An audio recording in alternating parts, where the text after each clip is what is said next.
Welcome into another episode of New England Sports Guys podcast. Thanks for joining us. I'm your host, Ian Mann. It's been sort of a slow week in sports, but not in world events. With Russia invading Ukraine, so there's a lot of that going on right now, and we'll talk about how that's affecting the sports world.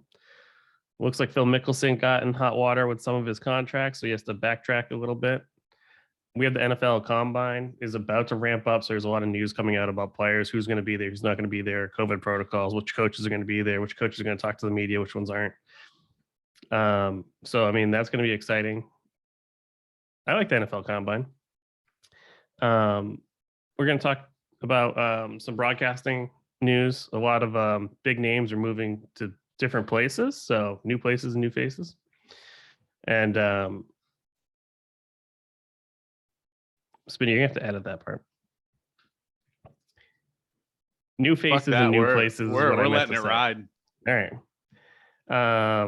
So I'll bring in my co-host, Smitty. Smitty, what have you been up to? What is up, Ian? Let's see. Since we last talked, Casey and Patrick were gone this week, so I was kind of bacheloring, and you and I got to quite a bit of time hanging out. You got the new cats, and I'll let you talk about that a little bit, but got the new truck yesterday, which is great. I appreciate the ride again that you gave me to the car dealership. Yeah. Thanks for putting that in there. Again, Casey and Patrick been gone all week, so I've been just kind of hanging out, and then we had some dinners this week, which was fun. What was it? Wednesday, I think, was a super nice day, so I got to have a cigar. I think it was 60 degrees at here in New Gloucester, so had a cigar and smoked that rack of ribs and chicken, which was nice. Yeah, that you brought over and that we ate the crap out of.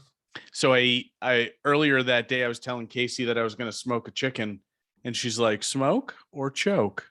And I was like, "Well, maybe some of the latter part too, but definitely smoke the chicken." Getting a sense of humor. Oh yeah. I don't know what's happening to her, but yeah, that's mostly what's happening. I tried to watch, and we'll talk about the Bruins a little later. Try to watch a couple, at least periods, but they're on their Western United States swing. Yeah. So their game's starting at 10. It certainly puts a damper on the sleep, which, as you can see, when you go to bed at 8:45, I mean, it's hard to watch a game at 10. Yeah. I look like a bag of shit because of I lack of sleep all week. So anyway, yeah, that's kind of what's going on. How about yourself? So exciting news for my family is we heard about some kittens, and so we got an appointment to get the first appointment to go in and see them. And they brought in the kittens, they opened the cage, 2 kittens came out, and one's a female kitten, and she's an animal. She's just killing everything. I say killing things. She's killing like all the toys and anything that has feathers on it. She's just mauling it. Yeah, mauling it. But she's like a very petite cat. And then the other cat that was in the same cage is like a bigger, more docile cat. He didn't really care too much. He's just like, yeah, whatever. He's a very chill cat. But the moment my wife saw it, she became emotional. So we're obviously going to get that female cat. And then we found out that they're part of a litter. And so we got the other 2 in the room, and we're like, all right, well, we'll just take them all. So it's a lot of cats, but since they're all brought up together, they all like hang out together, fight together, sleep together. They all have those relationships already there. So it's exciting. Right after you feed them, they get like a super burst of energy and just start going bananas. And then after like an hour or 2, they'll calm down, just like take a power nap, and then they'll ramp back up again. It's just rinse and repeat. But they're very soft, smell good, and just crazy. Very gentle. No, they don't bite or anything. So I don't know. You already got a couple scratches. I do. They just don't know how to use the scratching post yet. But they're all litter trained, so that's great. So it's been a lot of fun. It's better than you could say about you. What do you mean? I'm potty trained. All right. So let's get into some less good news. So over the past week or so, it sounds, well, from what I watch on TV and the news, Russia has invaded Ukraine from three sides: Belarus, Russia, and then through the sea from the south. Um, and they've invaded pretty far. There are obviously casualties, and they're displaced civilians. But it sounds like the Ukrainians are still holding them off. They haven't captured the capital yet. Um, so there's some resistance. I've seen reports on Facebook or TikTok about what is it, Vladimir Klitschko, who used to be the heavyweight champion boxer. He went back to Ukraine to join arms against Russia. So Got to be true if it's on TikTok and Facebook, though. yeah, it's got to be true. But I think Ukraine, they barred, well, not to steal that word, but they anybody 18 to like 60 like couldn't leave the country. They have to like stay and fight. So yeah, so sad news going around the world. But how does that affect the sports world? Well, other teams in the FIFA World Cup have come out and said that they will not play Russia. So the Czech Republic, Poland, and Sweden all came out and said they're not going to play Russia in 2022 World Cup playoffs. So, that's their way of protesting the war. And I'm not sure what FIFA can do. Are they just going to disqualify Russia? Because I don't know. You can't just like forfeit all the other teams and let Russia like play in the championship match or something. You know what I'm saying? Well, I think is it this one? I think it's this one. It's in St. Petersburg, right? I think that's the issue. It's in Qatar, but Oh, there are qualifying matches that happen That's- March 24th to 29th that are supposed to happen in Russia. And these other teams are like, we're not going to Russia, yeah.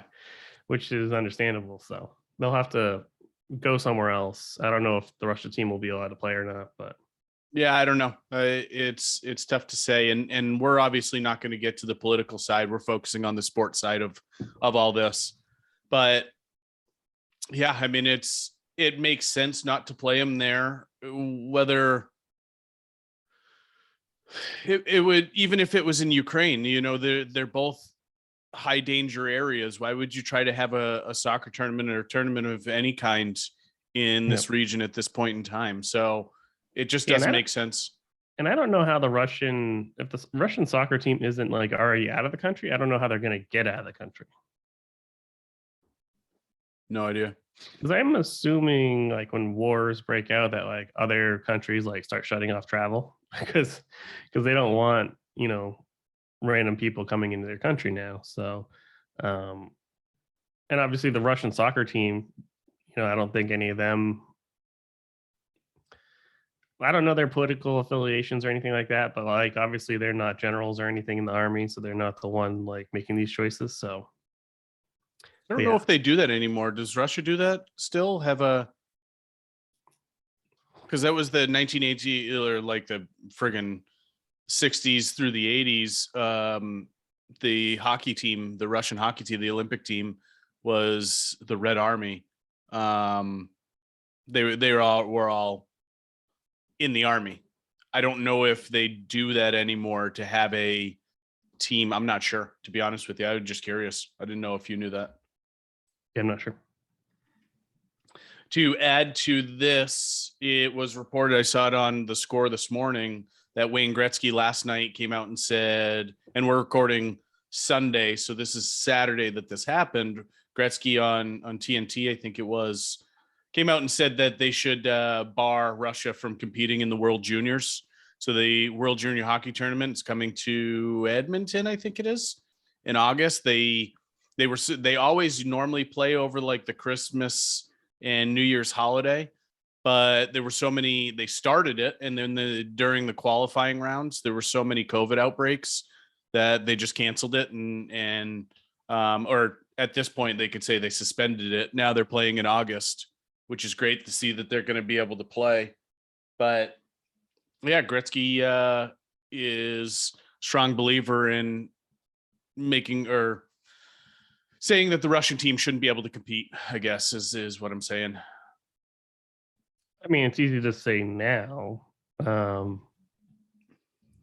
I mean, obviously those players had nothing to do with it.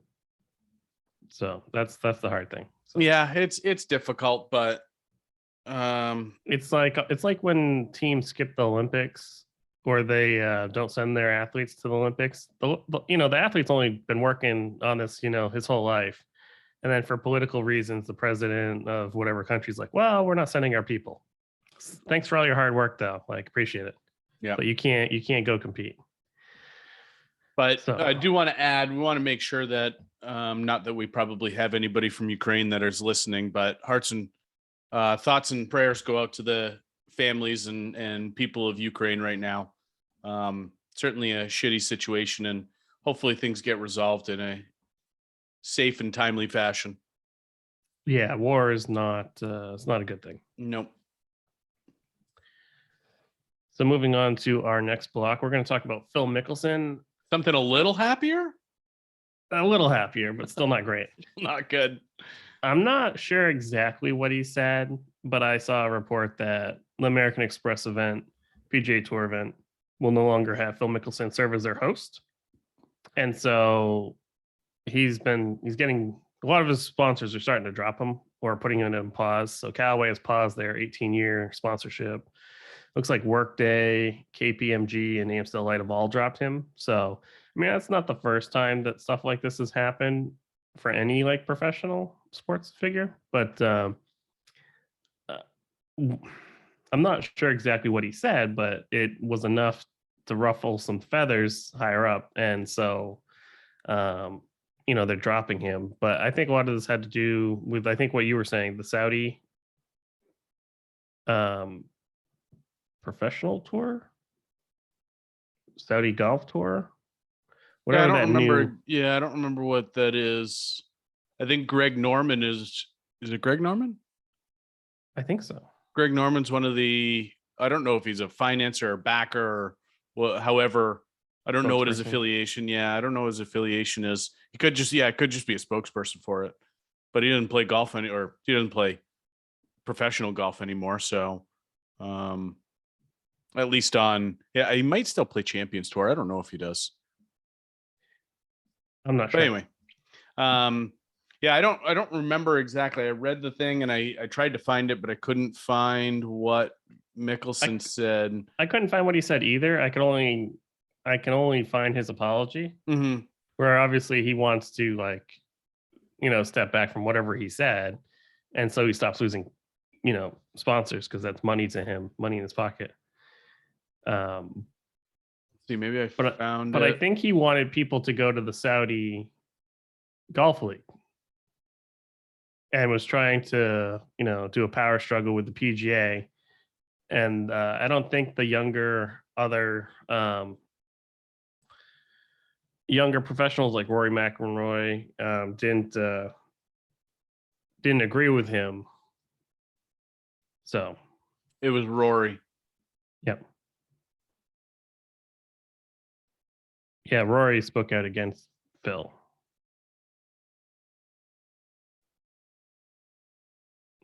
But what exactly they were fighting over, I'm not really sure. I think Phil wanted people to go against PGA and go to the Saudi League.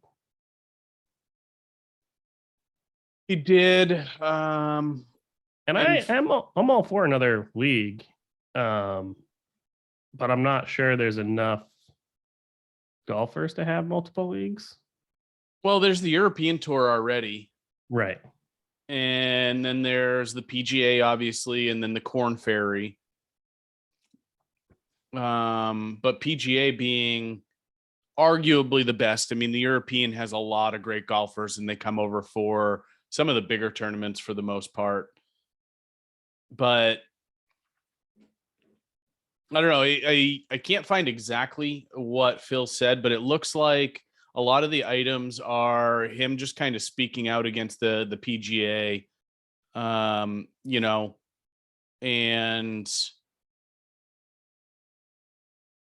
yeah, I think he thought he'd have more support and going to the Saudi League, but that sort of crumbled when the PGA essentially crushed him. It looks like because I don't think the Saudi League is going to be a thing anymore.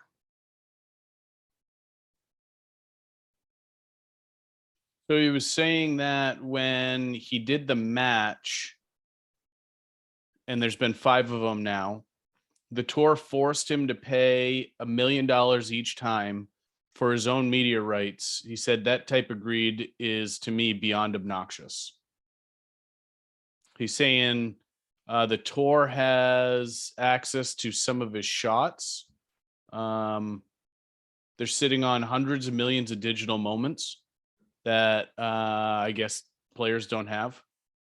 And then they charge companies to use shots that he's hit. So I don't know. Again, he was basically bashing the PGA. Yeah. And now obviously a lot of these sponsors are friends with the PGA.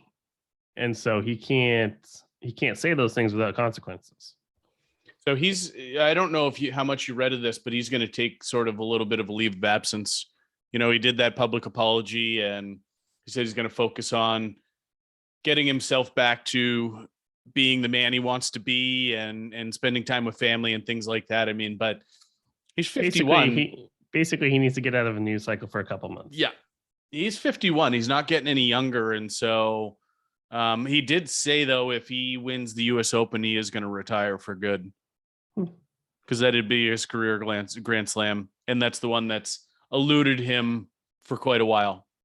Doesn't he have a bunch of second place finishes there? Yeah. Yep. So we'll see what comes of this. I mean, he's a big enough name, and I don't know if you ever follow Phil's Instagram, but it's probably one of the better ones. I do. Hit bombs. Yeah, hit bombs. So his Instagram's great, and his social media game is off the charts. So we'll see what comes of it. He'll get more sponsorships, like you said, probably after he gets out of the limelight a little. Maybe does some good things, some positive publicity items, right? Whether it's playing good golf or whatever the case may be. I think that's going to help him quite a bit. And Callaway is the only one, again, 18-year sponsorship. Callaway is the only one that paused and said that there's a possibility of picking him back up, which would be great for Phil. I mean, but getting dumped by Workday, KPMG, and Amstel Light did not help. But that's not as big a deal. No, Callaway's the golf one. That's the deal. Yeah. So You're we'll see what happens. With no golf sponsors, that looks bad. But with his resume, it's not like he needs the sponsorships, right?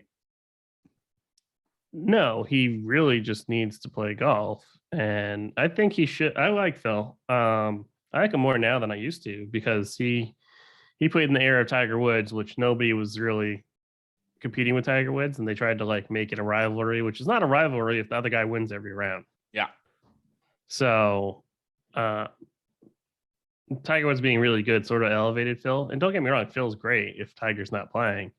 It's just too bad that it sort of like fills in the twilight of his career. But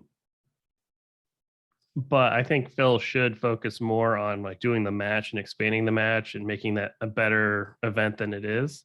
They do a lot of charity work with that. So I think he should stick with that. But yeah, speaking out against the PGA was not a smart move. So looking forward to other things that are coming up. The NFL Combine's right around the corner. Like right around the corner. It's going to be March 1st to, let's see, March 7th. Yeah, so Tuesday, March 1st through Monday, March 7th. I like the NFL Combine. I think it's a neat event. I like the Rich Eisen Run Rich Run event that he does, that he runs for charity, and then he has other people run for charity as well. I think that's a really cool thing.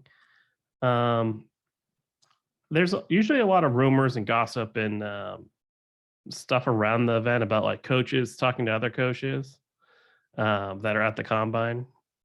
So in this case, like I bet you'll see Bill Belichick talking to Josh McDaniels or something like that, and you know, other coaches that you typically don't get to see talk to each other, like Belichick and McVay would talk he likes to pick the brains of the younger guys. Kyle Shanahan.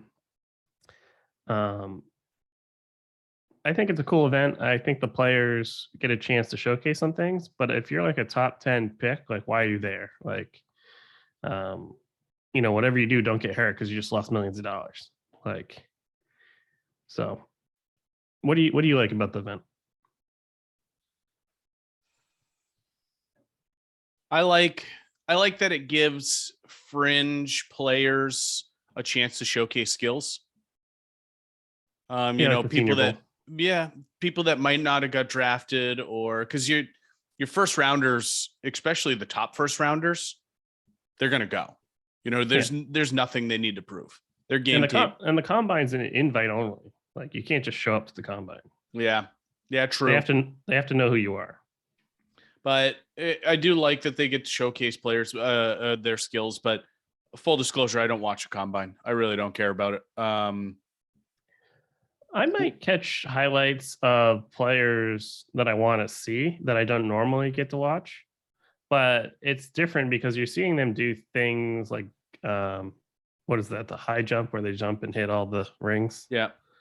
And then they measure their hands, and then they measure, how many times you could put up 225 or whatever that bench press is. And yeah, I don't know how that helps you be a football player though. Or what does that prove? Yeah. 40-yard dash, I think, is one that's certainly needed. Sure, but you don't need to do it for a lineman. No. But they do it. It's funny watching a lineman do it. Oh, yeah. The long jump, the high jump for wide receivers. Pretty good. 3 cone techniques, really good especially for the defensive players, right? The best drill that I like watching is a lot of the QB and wide receiver stuff, just to see how people catch and turn. But the problem with that is you're not watching them do it with a helmet on or pads or a defender on your back or right. Anything like that. But you can sort of tell if a guy can catch or not. But sometimes the guys throwing them the ball are just, guys that work there. They're not great passes of the ball. Yep. So it's an interesting event. I like it. Like you said, it can help some fringe players, but I think it can also hurt you if you get hurt. If you get hurt, sure, you blew out an Achilles or an ACL, like, all right, you just went from the first round to the 5th round. But if you're a fringe player anyway, it can hurt it can hurt the high rankers. But if you're a fringe player anyway, yeah, I mean, maybe you go undrafted instead of the 5th round now. I don't know if they invite 5th rounders, but you know what I'm saying. Yeah, I just hate some of the stuff like, oh, he has small hands. Okay. And they like measure offensive line's arm length and stuff like that. I don't know how much coaches really look into that. I guess if you're getting a product that's not polished very well and he's got like good attributes, I guess, and then you're like, well, I'll develop them up and make them better. Sure. Then I guess that stuff does matter. But nobody cares about Von Miller's high jump. But you'll see some super fast guys, but it doesn't matter if you're super fast if you can't catch. True. Unless you're a gunner. The only thing, I don't know if you saw this, Bill Belichick is the only, or the Patriots are the only team that is not scheduled to have somebody answer media questions. A head coach answer media questions, yeah. Or personnel executives. Yeah. So they're the only team that doesn't have one of them. It used to be the Patriots and the Saints, but now it's just the Patriots. Yeah, because Dennis Allen's going to answer some questions, I guess. But there's nothing for Bill Belichick to talk about. And right now, he doesn't want, not that he liked the media beforehand, but he doesn't want to give the media a chance to ask him questions about the Flores New York stuff. Giants hire. Yeah. And all his text messages, because it's, takes away from the players and stuff like that. Anyway, moving on with other NFL news. It looks like Matt Nagy, the terrible, terrible Chicago Bears coach, is back with the Chiefs being a QB coach. Bad head coach. Yeah, he's a terrible head coach. That team had so much potential, had great rosters, and he just ran it into the ground. And great defenses, too. Looks like Eric Bieniemy didn't get a job, so he's also returning to the Chefs as offense coordinator. The Saints are doing some salary cap magic. They revamped the deals for wide receiver Thomas and offensive tackle Ramczyk. I saw an article where they can push forward $100 million of cap money to next year with like remaking some of these deals. They're just going to keep kicking the can. Yeah, they're just going to keep pushing it down the road. At some point, especially now that Sean Payton's gone, At some point, just bite the bullet and do a hard reset, be a really shitty team for a year. And they're going to have to eventually. And I'm surprised that Thomas is still there. I thought he was disgruntled with them. And he's also injured, but I thought he was disgruntled with them.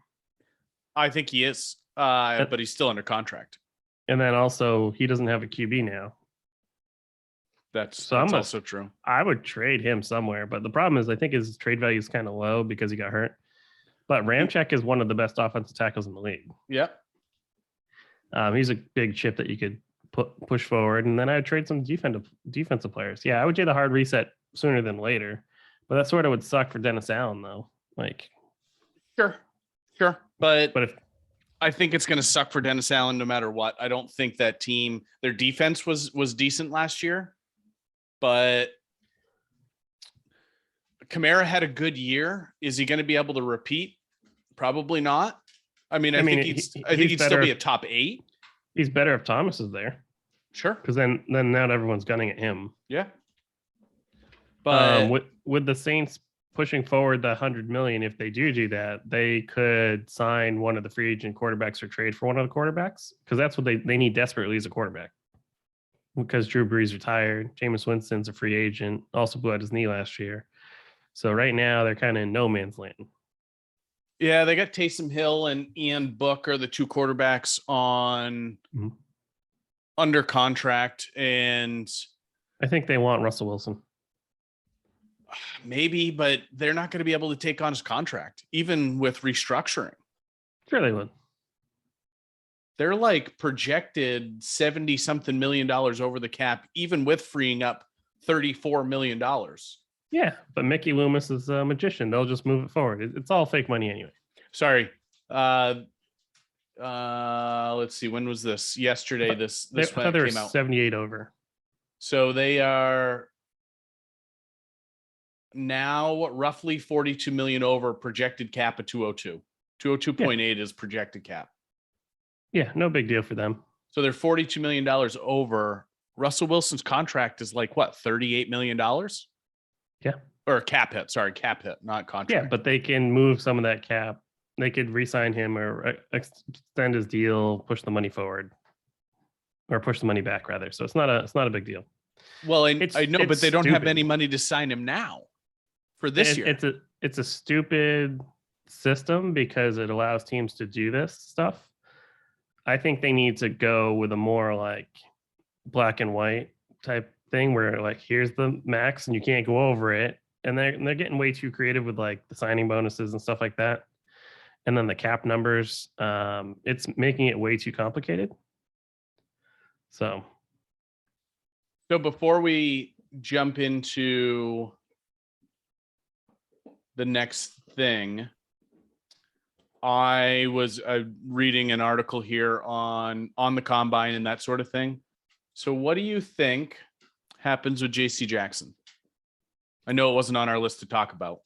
Oh, yeah, I saw that. He said he'd play on a franchise tag. Of course he wants to, because then that means he's making like $17.3 million on a franchise tag. Well, that's great for him considering what he's been making so far. So he's like, oh, I'd totally do that.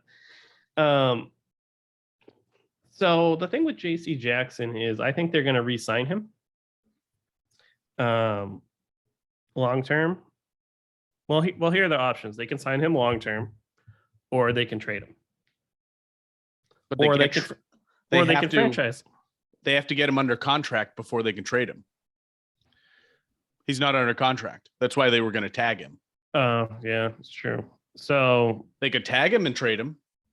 Yeah. but that's still pretty expensive.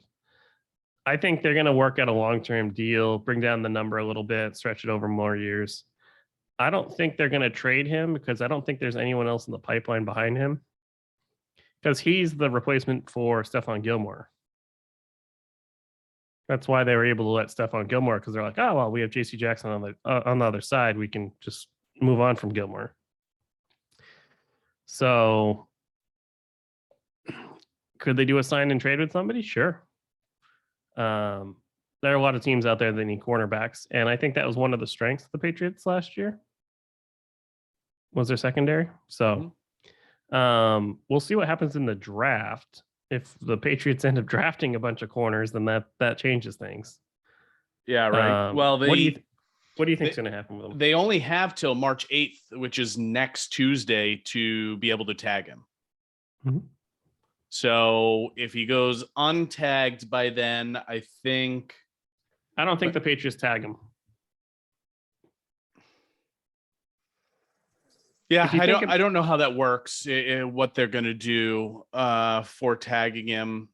If you think about previous tags, like Joe Tooney, they tagged and let him play on it for a whole year, and then he made, top 5 money as a offensive tackle for a whole year. I don't think they're going to do it with a cornerback. I think the offensive tackle money compared to cornerback money is a little different. Yeah. I hope they sign him to a long-term deal. I think he's been a little under the radar, even though he's been top 2, top 3 in interceptions every year. But I think, how many times did you hear JC Jackson's name or what is it? Tavon Diggs? How many times do you hear his name over JC Jackson? I'll take JC Jackson every day and twice on Sunday. Yep. The problem with Tavon Diggs is that he gets burnt. You just do a pump fake and do a double move, it's over. He's riverboat gambling, I think, as they say. So he's susceptible to be burnt like that. But what happens against lesser competition or quarterbacks that don't have a strong arm is that he can make up that ground after gambling and still get an interception. But if he does it against, Tom Brady or Aaron Rodgers or Pat Mahomes, he gets burnt for touchdowns. Or Mac Jones, he gets burnt for a touchdown. He had a pick against Mac Jones this year. Yeah, but he also threw that bomb right over his head right after. That's true. Like immediately after. Threw a 75-yard bomb to Kendrick Bourne? Kendrick Bourne, yeah. A couple real quick things that I'm reading a great article on from Mike Reese on ESPN. I didn't know you could read. There's pictures there too. But big picture. Patriots are one of the teams around the NFL that isn't going to raise ticket prices this year, which is great to see, even though they're putting in a boatload of money. Because we didn't win the Super Bowl. We have no reason to. Made the playoffs. Yeah, but you've been bad for... Well, you're really bad for last year. And then, 2 years ago, you're really bad. And then with Cam Newton. And last year, you still weren't great. Making the playoffs isn't saying a lot when half the league does it now. Nick Folk, I think, opportunity to be able to bring him back. He's been very solid, although it's yet to be seen that Quinn Nordine, how he plays. And then I think we talked about him at one point, but didn't he get dropped as Rohrhauser or Rohrweiser? That was another kicker. He got cut. Dropped because he had like a racist tattoo or something. Yeah, he got it removed. Sure. I think those are the only things. The team does carry Quinn Nordine. They do carry 2 kickers. Yeah. Quinn Nordine's on practice squad. Right, but it's unusual to have 2 kickers. Sure.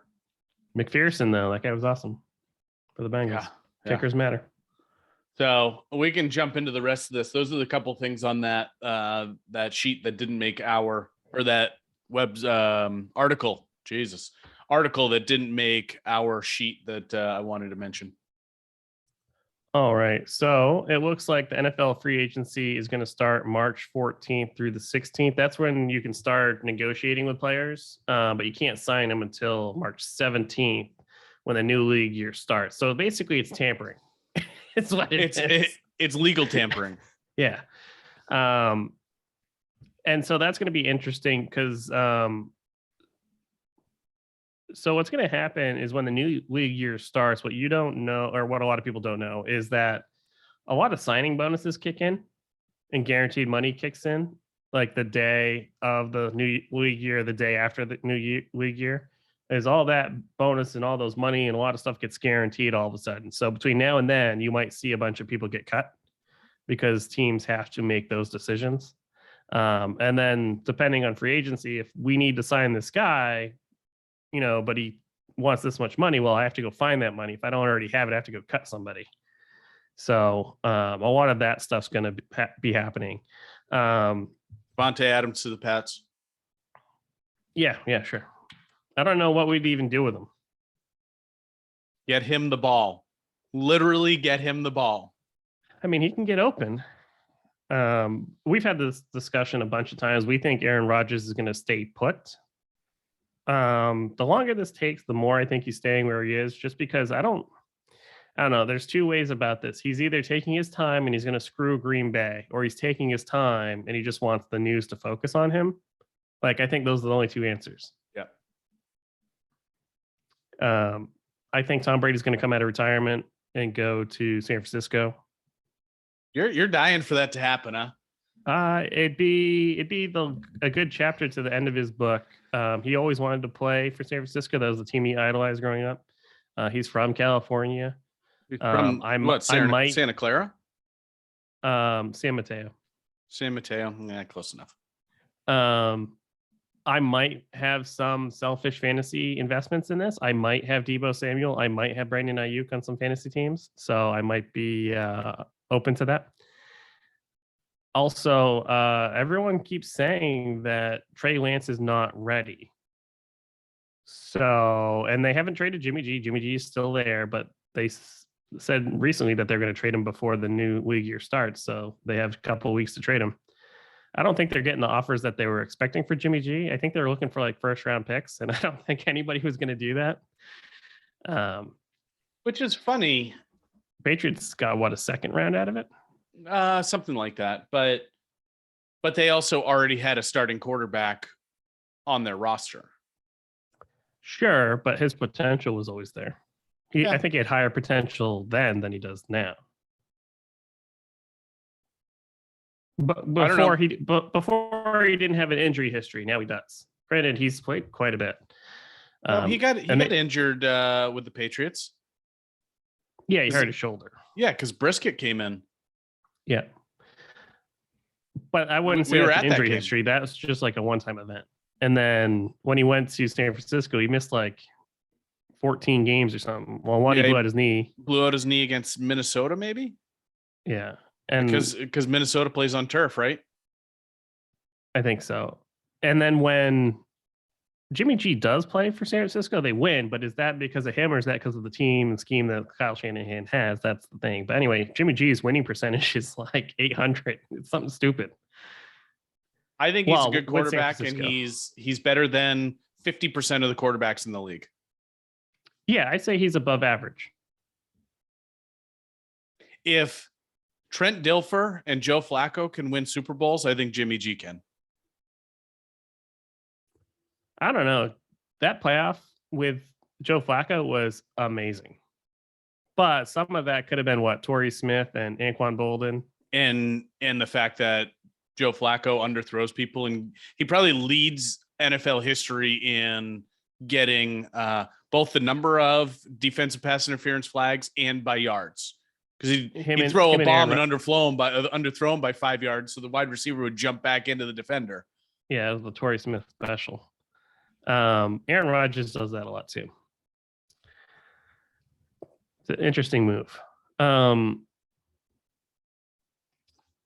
What else in free agency? I think Russell Wilson still wants to move, but he's under contract, so they're not going to move him. Denver still needs a quarterback. So a lot of stuff is going to be happening very, very soon, hopefully. I think we'll see less movement than we saw before. If San Francisco doesn't get a bite on Jimmy G, do they just hold on to him? Yeah, I mean, he's under contract, right? I think he's signed through this coming year. Yeah. And it's still really funny. They keep saying Trey Lance isn't ready, but they want to trade Jimmy Garoppolo, a guy who just brought you to the Super Bowl. It doesn't compute for me. Yep. He's a good guy. We want somebody else to have him. He's just not good for us. Yeah, it's not you, it's me. Yeah. Yeah, I don't know what they're going to do because they came out and said that they're going to trade him or try to trade him. But I don't know. The Saints need a quarterback. Pittsburgh needs a quarterback. I think all this hinges on Aaron Rodgers. If Aaron Rodgers stays in Green Bay, then I think that they could trade him to Denver or somewhere else where they know that Aaron Rodgers is no longer the number one guy to, in the class to go get. I think whoever, if you're a GM, they should go out and spend as much money and as many picks as they can to go get Russell Wilson. If I was Seattle, I wouldn't do it. But considering his age and his prime, I would go get him. He can still move. He's a great quarterback. I would spend whatever I got to spend to go get him because he wants out of there. And, it's going to take some picks and stuff like that. But I would much rather have Russell Wilson than, say, Jimmy G or Derek Carr or Baker Mayfield or Kirk Cousins. Oh, I heard Kirk Cousins. San Francisco might go get Kirk Cousins. But I don't know if they could eat that contract. Kirk Cousins is going to be the highest paid quarterback this year, unless Aaron Rodgers, which that's what Aaron Rodgers is sort of negotiating, is to become the highest paid quarterback. But if he does that, Green Bay has no chance of winning the Super Bowl. Zero. They're already going to have a tough time. Yeah, and then they say that they want to bring back Devontae Adams. Well, Devontae Adams wants to be the higher paid wide receiver. You can't do both. You cannot do both unless they both take significant contracts, sort of like the contracts they're on now.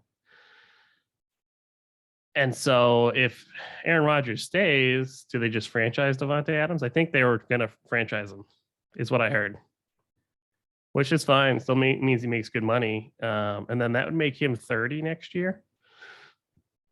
So then he could go somewhere else. So it could be one last ride, I guess. I guess they could do it. So a couple other free agents that I think are intriguing on the offensive side of the ball. Marcus Mariota is a name that hasn't come up a lot, but could be He play for the Raiders still? He does. He's under free agency this year, or he's up for free agency this year. Allen Robinson. Now, Marcus Mariota is the quarterback that Josh McDaniels always wanted, not Cam Newton. Yeah. A run and can throw, not whatever Cam does. Allen Robinson, a wide receiver, had a down year. He may sign like a 1-year contract, a prove it contract somewhere. But not he's the Bears, though. No, I think that relationship's pretty well spoiled. Dalton Schultz had some great years in Dallas. Tight end for Dallas. I don't know what they're doing down there. I don't know if it's the water or if it's the tight end coach, but they're just turning them out. Yeah. So I think he's going to have a pretty good offseason. Christian Kirk, James Conner. So those are some of the bigger names in free agency that may be on the move. And then on the defensive side, I don't know if I'm going to say his first name correctly. Hassan Reddick. He played linebacker for Carolina last year, had a monster year. And then Jadeveon Clowney played really well in Cleveland. I bet the two guys for the Cardinals, Christian Kirk and James Conner. I bet they re-sign. James Conner turned into a top 5 running back last year, just because of all the touchdowns he was scoring. Yeah, and so fantasy wise. Yeah, Christian Kirk is a fringe wide receiver. I think he's a good actually wide receiver. He's just been overshadowed his whole career, right? He had Larry Fitzgerald there, and now Hopkins. And Fitzy wouldn't retire, and then like, oh, it's going to be your turn, and then they bring in Hopkins. Christian Kirk is a burner, but he's great for like over the middle routes. So he's great for screens. He's kind of a smaller wide receiver. I think he'd fit in well somewhere else. But on that team, if they're still worried about Hopkins and injuries, he should stay. Because Green was there. Green came in as well. So a couple other big names going through the list of, according to Sport Track, Chris Godwin, Devontae Adams, Tyrann Mathieu. Chris Godwin's coming off an ACL. Yep. Stephon Gilmore, Calais Campbell, JPP, Devin McCourty. I think he'll come back for the Patriots. Ryan Fitzpatrick and Andy Dalton. Bums. So they can Hightower both go to Washington. Hightower's available. Zach Ertz. Hightower's going to retire. Melvin Gordon, T.Y. Hilton, Patrick Peterson. Melvin Gordon will re-sign. Denver might not try to resign him. Maybe. I think Melvin Gordon still got juice in the tank. I think so too. Juju is available. I'd pick up Juju if I can get him for like $7 million, and he's like my second wide receiver, or third wide receiver. Yeah. Yeah. So those are some of the big names, and they're sorted on Sport Track by 2021 AAV.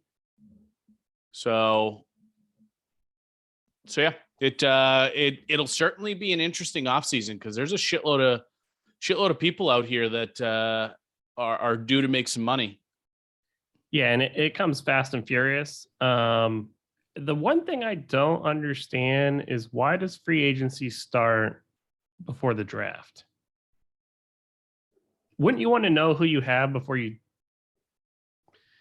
I guess because I would want to know who I drafted before I go to free agency, but I guess you could say the same thing the other way around. I'd like to know who I could sign first, because draft picks cost a lot less.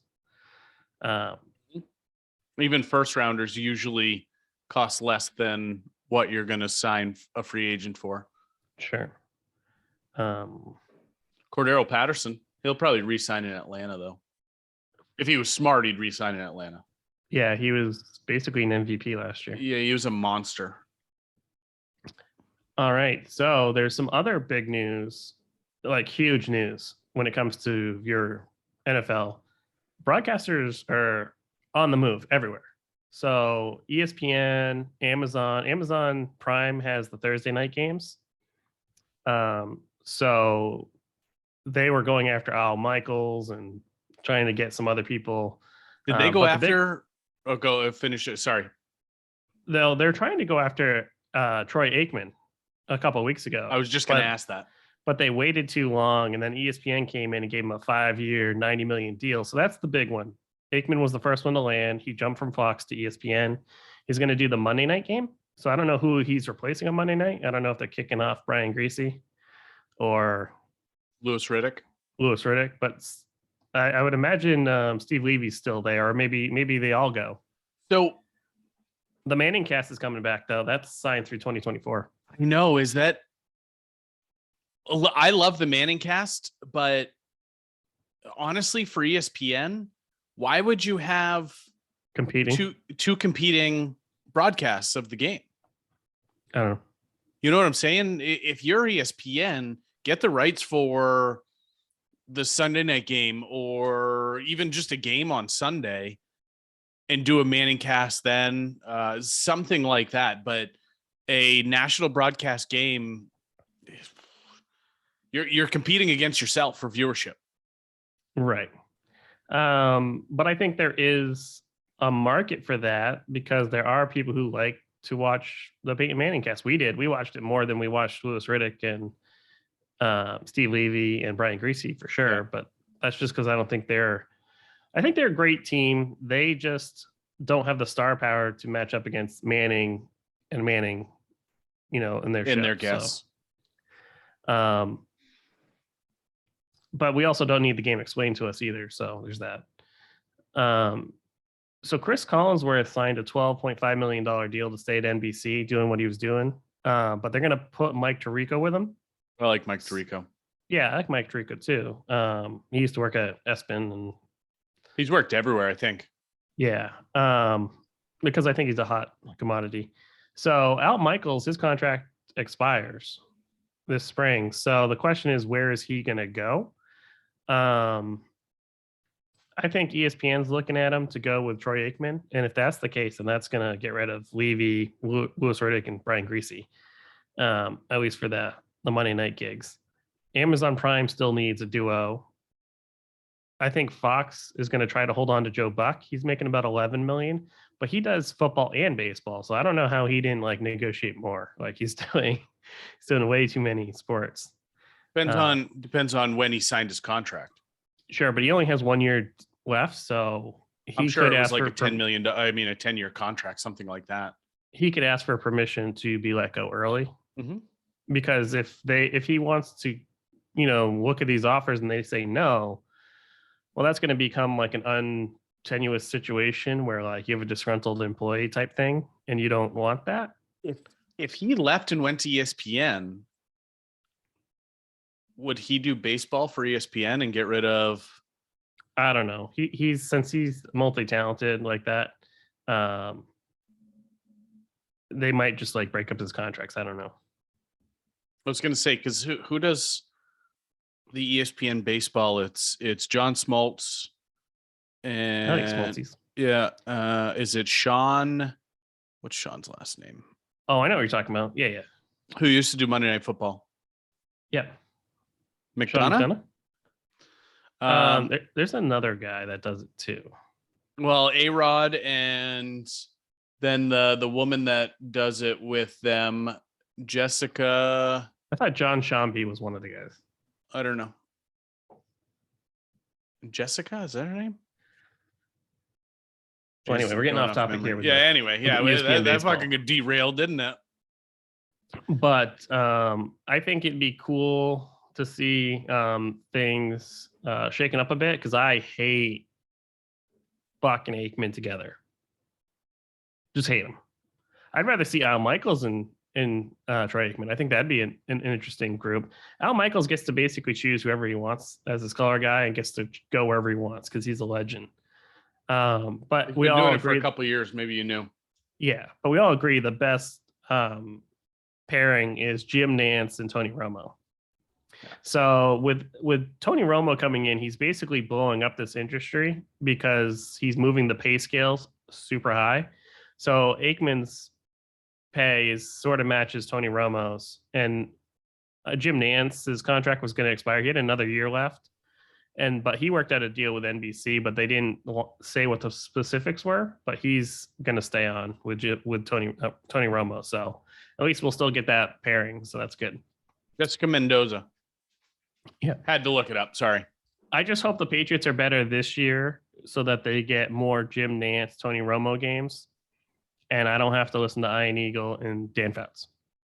He wasn't working with Dan Fouts this past year, I don't think. He was working with Charles Green. No, it's not Charles Green. It's Charles. I hate him too. Yeah, I don't like him either.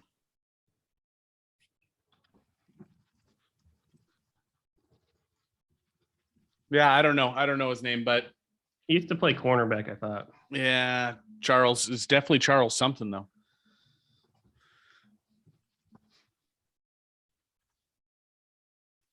I want to say Charles Davis.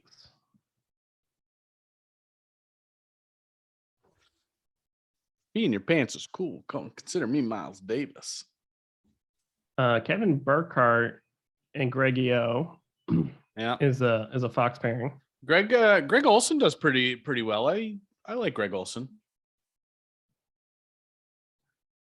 Yeah, Yeah, so it's Kevin Burkhardt, Greg Olson, Pam Oliver. They're usually one of the Thursday night groups. They're Fox's. Sorry, not Thursday night groups. They're Fox's number 2 team.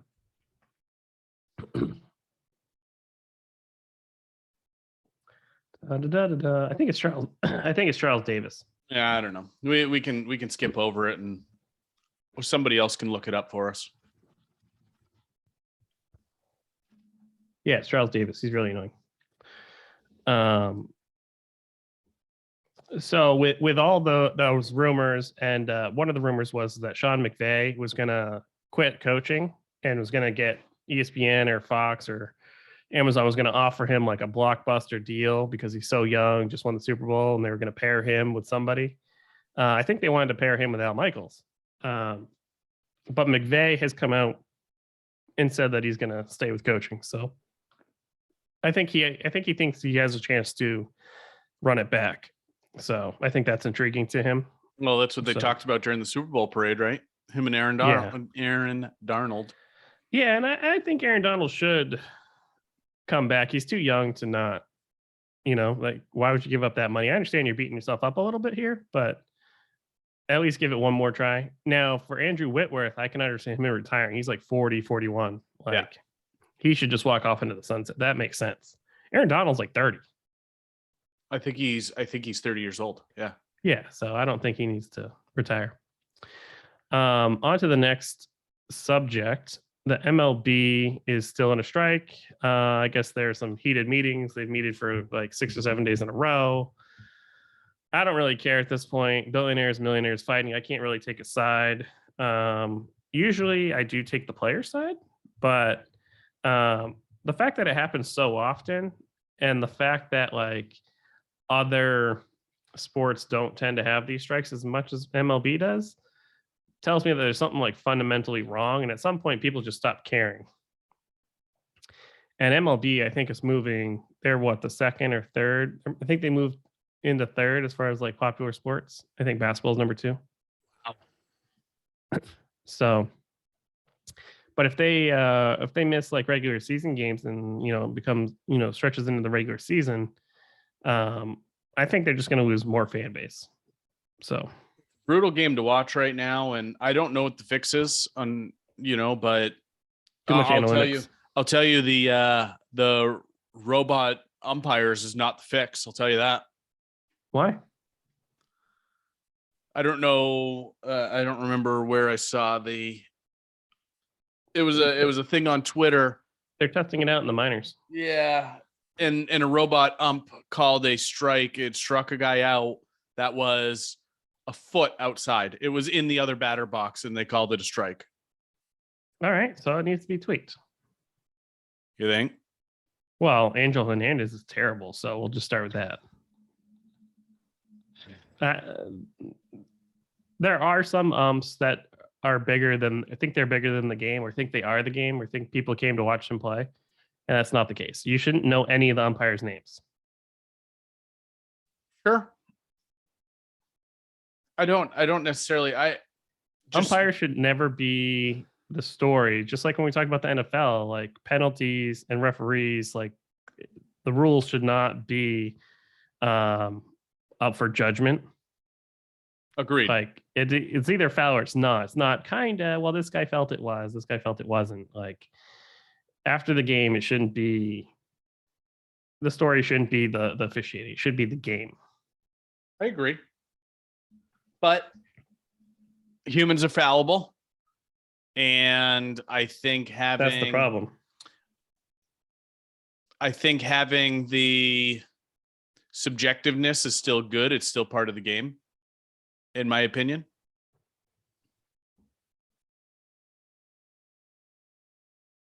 No? Bad call. Sure.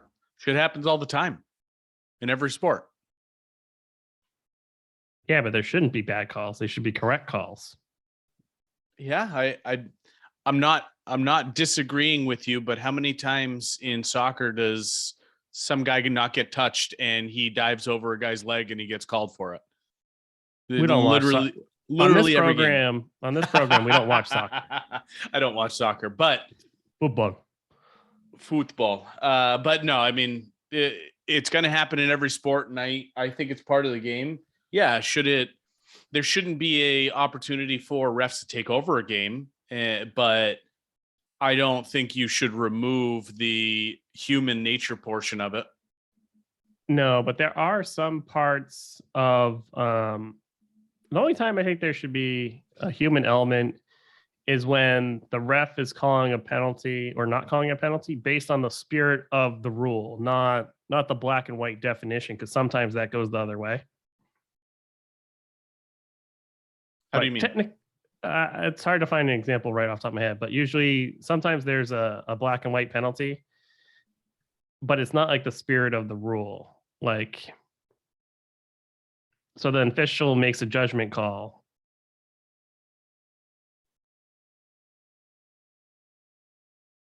I can't think of one off the top of my head, but it does happen.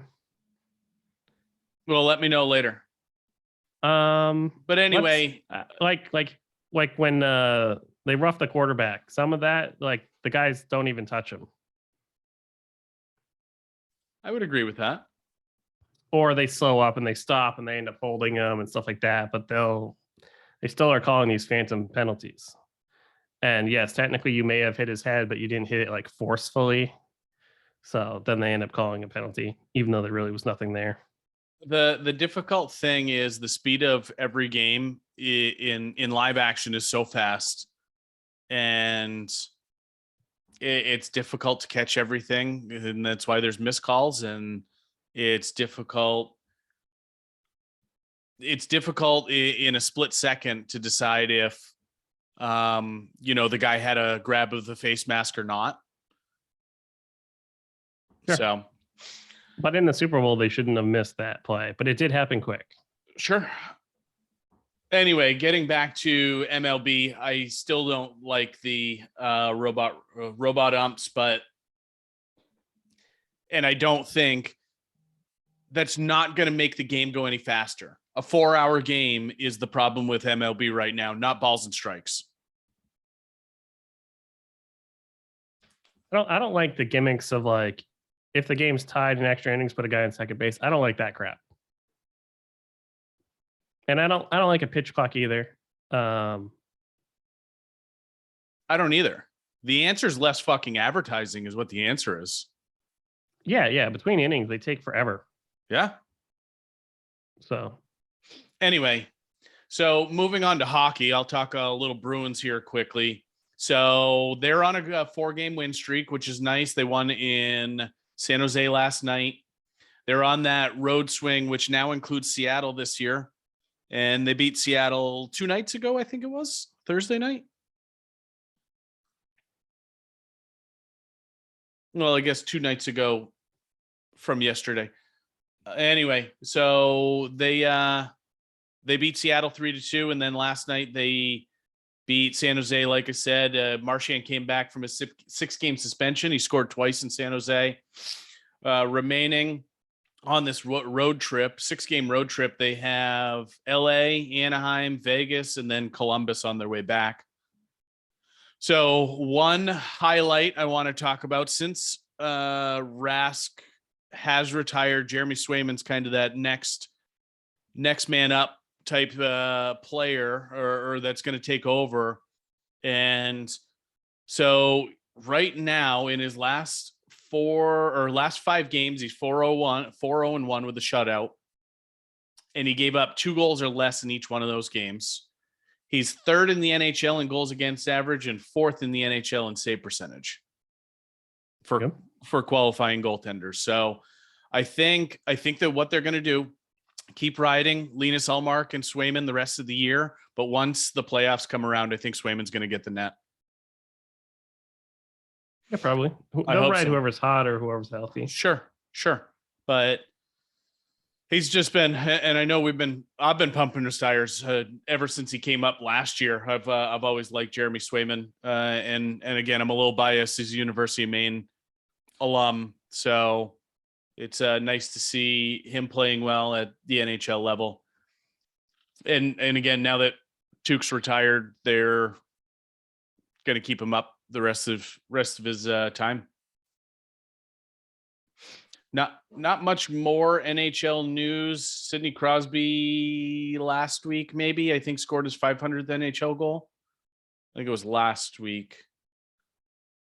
We don't talk a lot of Celtics, but they're 13-2 in the last 15 games, so they're still on a roll, still playing well. They lost to the Pistons by 1 a few nights ago, but then they end up coming out and crushing the Nets and then beating the Pistons. They're still number 6 in the Eastern Conference, so they're playing much better lately. So we'll see what happens there. The Eastern Conference is kind of packed together. The top 10 teams in the Eastern Conference are only separated by 11 games, but I don't know if that turns out to be a lot or not. Well, the 6th seed, which is where Boston is, and the Miami Heat at number 1, the separation is only 4.5 games. Yeah. So all those teams are packed together. But yeah, I still don't have a lot of faith in the Celtics. They've just been playing well right now, but it's possible that their schedule is just really weak right now. We'll find out when they play better teams. They got the highest point differential in the Eastern Conference. Well, that's what happens when you beat the Sixers by 48 that one time. Yeah, they crushed them. Yeah, it kind of lops the scale a little bit. All right. Do you have anything else you want to add? Only other thing under extracurricular I think that I'd like to add is just finish Reacher. I think you said you did too. What'd you think about it? I thought it was awesome. Like straight up awesome. I think they did a great job on the show. I am really happy that they cast Alan Ritchson to be Jack Reacher instead of Tom Cruise. I've said it for quite a while. The books describe Reacher multiple times as being this monster of a man, 6'4", 240, 250, whatever it was. And then they did a good job with Tom Cruise. He did a good job being Jack Reacher, but he doesn't have the physique for it, where Alan Ritchson is like 6'4" and 230. So it's a lot more believable. There were a few things I thought that were, I'll say a little nitpicky on my part, that I think were a little. Couple of the fight scenes. Yeah, a couple of the fight scenes. I think I talked to you about it. I don't think this is a spoiler because the show is like a month old now, right? Something like that. Beginning of February, maybe it came out. So just the point where he basically just with two hands just kind of snaps the guy's leg, the lower half of his leg, to fit him in the trunk. And then he gets his ass beat by a guy that's 100 pounds less than him and 8 inches shorter. To be fair, the guy had a crowbar. Yeah, but it's going to hurt. Sure. No matter how big you are. Sure. Jack Reacher's just a pussy. I'd take him. Yeah, right. But no, the great show. I can't wait for next season. The worst part about watching shows that are current is you have to wait a full year before the next season comes out. Yep. But great show, and I hope they do make more seasons. What I like about Jack Reacher was not all the shocking stuff that happened, but more of the intellect that he uses when he solves things. Yep.